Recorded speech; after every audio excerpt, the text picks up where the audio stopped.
This is an updated version of an old video called Why You Shouldn't Join Jehovah's Witnesses, Misinterpreted Doctrine. I made a couple of errors in it, and the sound quality wasn't where I wanted it to be, so I completely rescripted and re-recorded it. Also, before we get started, I wanted to say I'm going to the Freedom from Religion Foundation Convention in San Francisco, California on November 2nd to 4th. So if you want to come and meet me, you know where I'll be. I'm not a speaker or anything, I'm just going to hang out with fans and listen to the talks and stuff. Pretty excited about it. Hopefully I'll see some of you there. Also, I just went full-time with YouTube, so if you want to support me, you can do it through Patreon. Anyways, here's the updated video. Hope you guys like it. I made this series of videos about why you shouldn't become Jehovah's Witness because I had a young teenage family member who was dating a Jehovah's Witness, and she decided to start shunning me. That relationship eventually ended, but I had to go through the process, and it sucked. I had a conversation with her about it to try to show her how confused Jehovah's Witnesses really are about what the Bible says. Not that I believed the Bible anyways, but even if I did, Jehovah's Witnesses are completely twisting it into knots. So I'll present the arguments in this video. Let's get into it.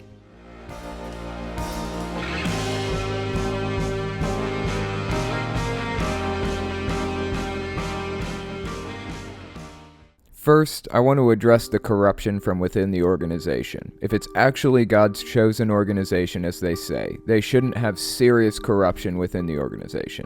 This family member I have hasn't had any exposure to the religion outside of me, and now her boyfriend. But she knows how I feel about the religion. So I decided to talk to her boyfriend myself, who, at the time, had no idea who I was or that I was an ex-Jehovah's Witness. Through the whole conversation, he had nothing but venom and hate for me. He threw out all the classic lines about how I'm trash because I knew it was the truth and I left anyways. Now I'm gonna die in Armageddon and it's all my fault. I was honestly kind of surprised by the level of hate he showed because usually Jehovah's Witnesses just don't talk to me. The only time I get interaction like that from Jehovah's Witnesses is online usually. So I figured it was just internet trolls. Come to find out, they do it in real life too. It's just a clear reminder of what they think of non-witnesses. Anyways, he asked me why I left. I told him my reason. It was because I found out about the house Joseph Rutherford had built for Abraham and others when they were resurrected after Armageddon, Beth Sarim. Ultimately, at that point in my life, it wasn't going to take much to push me out. So the best I can do is credit Beth Sarim as the thing that got me to actually pull the trigger. But really, it was just a combination of a billion other things. It's just the straw that broke the camel's back. And that one thing was enough to get me to explore the religion even more, which led me to find out even crazier stuff. That's just one piece of corruption I saw in the organization. That happened around the time of the Great Depression in the US. While this guy was building a giant mansion for these old Bible characters and keeping it warm for them, people were starving to death. The same people who gave him the money to build it in the first place. That is not the harbinger of an organization that's endorsed by God. Another famous scandal is when they were busted by the Guardian for being part of the United Nations. Jehovah's Witnesses have always believed that the UN is the beast from Revelations with 7 heads and 10 horns. I remember growing up in the 90s and studying the book Revelation, Its Grand Climax at Hand. And in that book, they solidly and unquestioningly called out the UN as the great beast. Come to find out, from 1992 to 2002, they were a member of the UN. That means they swore to spread the message of the UN. And remember, this is around the time they were calling the UN out as a great beast in the first place, in the early to mid-90s. Of course, they claimed it was just so they could use the UN libraries. But there were depositories within a few miles of the libraries with the exact same material. So why lie about it? Why do it at all? It's just corrupt to the core.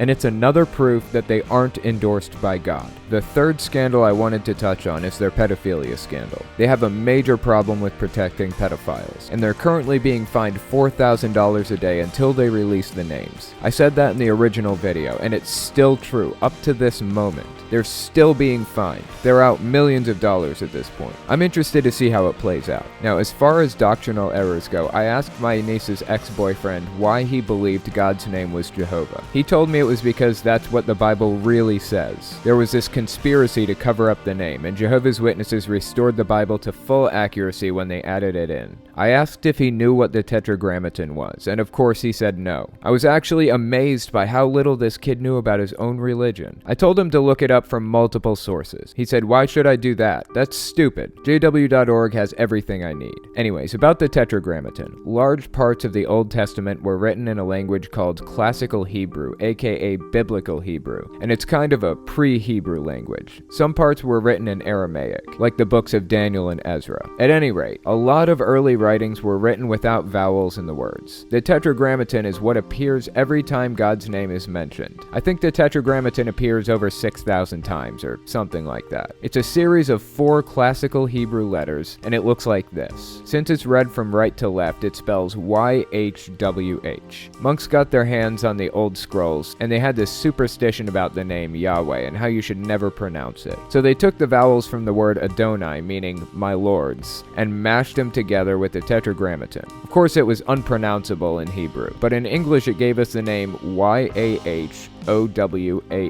Yahovah. The name made its way through Europe, and when pronounced with accents from certain areas, Y's sounded like J's and W's sounded like V's. So the name was pronounced Jehovah. The letter J was first distinguished from I in the 16th century. The first appearance of the name Jehovah was around the 1400s, but of course since J's didn't exist, it was spelled with an I. Then when the King James Bible was put together, it used the name in at least 2 main places, once in Exodus, once in Psalms. So Jehovah's Witnesses like to make it out as though it's some big debate about how it's supposed to be pronounced. But we have classic Hebrew and Aramaic scholars far beyond what we had in the 15 or 1600s. The name, correctly pronounced, is Yahweh. Then there's the final argument from Jehovah's Witnesses. Jesus' real name is pronounced something like Yeshua, but we call him Jesus. It's just an English translation of the name, but that's an unacceptable argument to me. Sure, the name Jesus is colloquial. It's used by every Christian from here to Texas. But Jehovah isn't colloquial.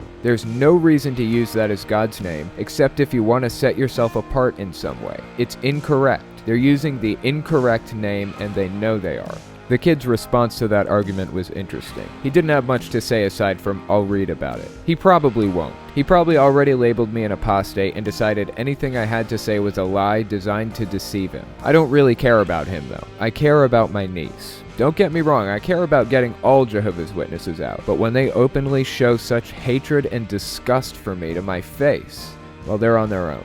The final topic I addressed with him was the year 1914. How did Jehovah's Witnesses arrive at that year? Of course, he had no idea how they arrived at that year. That seriously surprises me, because before baptism, you have to be able to explain the whole thing. He isn't baptized, but that's still a core idea of Jehovah's Witnesses. If he's so fervent in his belief, then he should know it. Their whole religion revolves around it. It can't be incorrect, or they have some serious explaining to do. So I'll give you guys a quick and dirty explanation. Jehovah's Witnesses believe that Satan was thrown down to earth from heaven in 1914. That's also when Jesus came back, quote unquote, invisibly. They think that 5 years after that, in 1919, is when God chose the Watchtower Society as his chosen organization. So bear with me here. That's what they believe. Now here's why they believe it. It's going to get a little bumpy, but if we stick together through this, you'll kind of see the wavy, knotted, disfigured thread Jehovah's Witnesses follow to arrive at 1914. So in the book of Daniel, chapter 4, Nebuchadnezzar has a dream about a giant tree that can be seen from the entire earth. In the dream, a holy one comes from heaven and orders it to be cut down and bound with iron and copper to prevent it from growing again.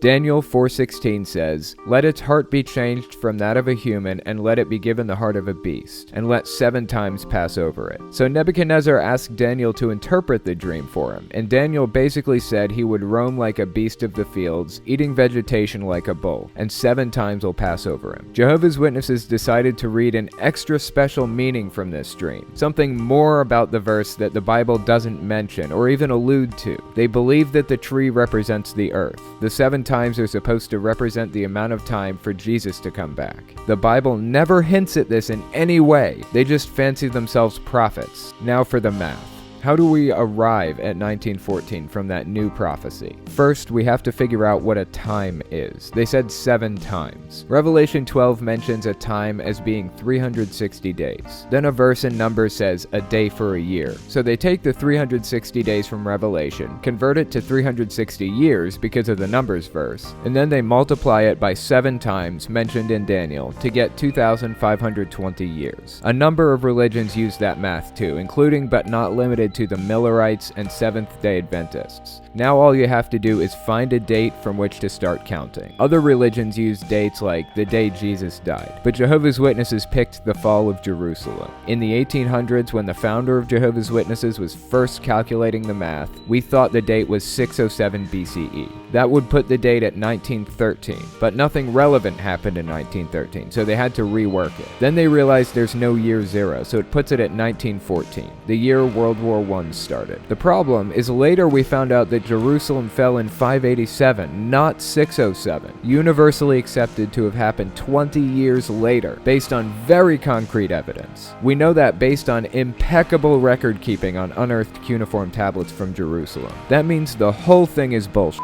Of course, Jehovah's Witnesses are literally the only group of people on the planet that argue that point, but that's how Jehovah's Witnesses arrive at 1914. Like I said, the kid didn't know any of this. He just accepts whatever Jehovah's Witnesses have to say without question. The worst part is that I can see my niece doing the same thing. Anyways, that's all I've got for you for now. Don't forget to join my Discord, follow me on all social media, check out my podcast and my science channel, and check out my Patreon. I just quit my job and made YouTube my full-time job, so any support you guys can give is greatly appreciated. And check out the secret link of the day. Thanks for watching, guys.